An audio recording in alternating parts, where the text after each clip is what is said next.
Správy televízie Severka. Sľubovaná obnova Žilinského sadu na Studničkách sa pomaly, ale isto stáva realitou. Už teraz je vidieť budúce chodníky, pribudnú ešte lavičky a šachové stolíky. V sade vysadia ešte niekoľko nových stromov, kvetov a pribudne aj nový trávnik. Zeleň a parky sú súčasťou každého moderného mesta. Žilina mala to šťastie, že parky nemusia byť len na okraji, ale je dostatok priestoru a dispozične vhodných miest na oddychové plochy aj v samotnom centre.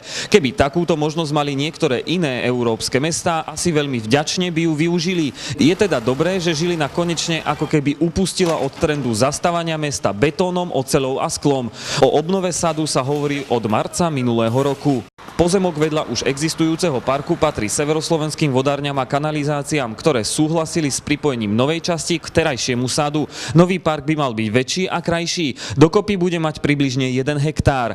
Mestský úrad hovorí o tom, že v sade bude aj vodný prvok, pravdepodobne fontána alebo niečo podobné. Milovníci kvetov sa zase môžu tešiť na kvetinovú lúku. Sledujte spravodajstvo televízie Severka.